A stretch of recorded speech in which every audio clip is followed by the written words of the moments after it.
আমেরিকার নতুন অর্থনৈতিক হামলায় মধ্যপ্রাচ্যে যুদ্ধের কালো মেঘ। তবে কি ডোনাল্ড ট্রাম্পের এই বিধ্বংসী চাল ভেস্তে দিতে ইরান এবার প্রস্তুত মহাপাল্টা হামলার? I would take you every single One time. thing I don't know why. তিন ধাপের রহস্যময় সেই সেনা কৌশল ফাঁস হতেই বিশ্বজুড়ে ছড়িয়ে পড়েছে চরম আতঙ্ক। শেষ পর্যন্ত কি ঘটতে চলেছে মধ্যপ্রাচ্যে, চলুন শুনে আসি।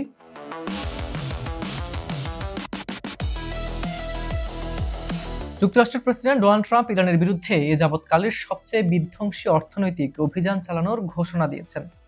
এই অভিযানে ইরানকে কোনো দেশ সাহায্য করলে তাকেও কঠোর অর্থনৈতিক পরিণতি ভোগ করতে হবে বলে ওয়াশিংটন স্পষ্ট হুঁশিয়ারি দিয়েছে। মার্কিন যুক্তরাষ্ট্রের বড় ধরনের অর্থনৈতিক চাপ ঘোষণার পর থেকেই পুরো মধ্যপ্রাচ্যে জুড়ে নতুন করে আতঙ্কের সৃষ্টি হয়েছে। ফলে যুক্তরাষ্ট্র ইরান দ্বন্দ্ব কেবল সামরিক ময়দানে সীমাবদ্ধ না থেকে এখন বাণিজ্য ও অর্থনৈতিক যুদ্ধের দিকে মোড় নিচ্ছে। ইরানের সুপ্রিম ন্যাশনাল সিকিউরিটি কাউন্সিলের মহাসচিব মহসিন রেজাই রাষ্ট্রীয় সম্প্রচার মাধ্যমে দেওয়া সাক্ষাৎকারে প্রতিবেশীদের শায়েস্তা করার ৩ ধাপের কৌশলের কথা জানিয়েছেন। প্রথম ধাপে কূটনৈতিক আলোচনার মাধ্যমে প্রতিবেশী দেশগুলোকে যুক্তরাষ্ট্রের পক্ষে না যাওয়ার আহ্বান জানানো হবে।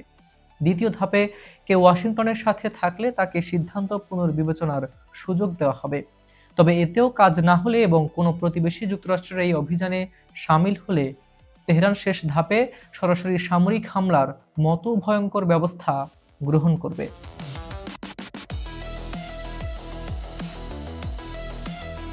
মহসিন রেজাই সতর্ক করে দিয়েছেন, ইরান যুদ্ধের বিস্তার চায় না, তবে নিজেদের স্বার্থ রক্ষায় পারস্য উপসাগর থেকে তেল রপ্তানির বিকল্প পথগুলো তেহরানের আঘাতের আওতায় আসতে পারে।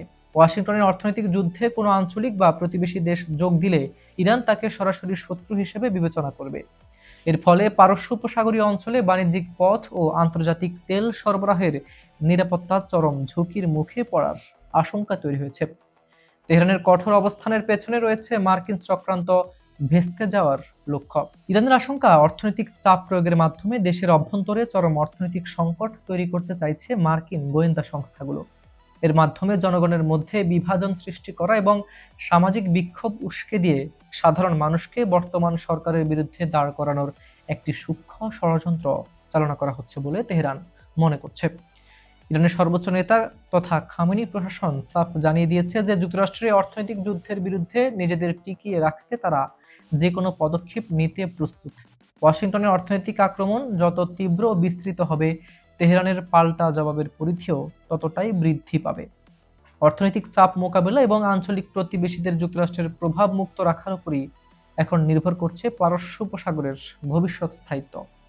আঞ্চলিক চরম উত্তেজনা শেষ পর্যন্ত মধ্যপ্রাচ্যকে এক ভয়াবহ সামরিক সংঘাতের দিকে ঠেলে দেবে নাকি কূটনীতির টেবিলেই মিলবে সমাধান, তা সময়ই বলে দেবে। মার্কিন নিষেধাজ্ঞা আর ইরানের পাল্টা কৌশলের এই কঠিন সমীকরণ আন্তর্জাতিক ভূরাজনীতিকে কোন দিকে নিয়ে যায়, সেদিকে এখন নজর পুরো বিশ্ববাসীর। সুপ্রিয় দর্শক, মধ্যপ্রাচ্যের এই উত্তপ্ত পরিস্থিতি এবং তেহরানের ঘোষিত ৩ ধাপের কৌশল নিয়ে আপনার কি মতামত?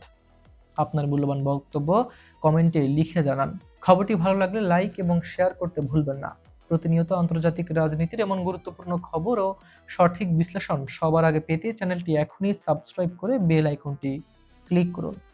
বিজ্ঞাপন প্রমোশনের জন্য ডেসক্রিপশন দেওয়া নম্বরে সরাসরি যোগাযোগ করতে পারেন। আজ এ পর্যন্তই। আমি হাবিবুর রহমান নিশান আজ এখানে বিদায় নিচ্ছি। দেখা হচ্ছে পরবর্তী নতুন আপডেট নিয়ে। ততক্ষণ পর্যন্ত ভালো থাকুন, সুস্থ থাকুন। আল্লাহ হাফিজ।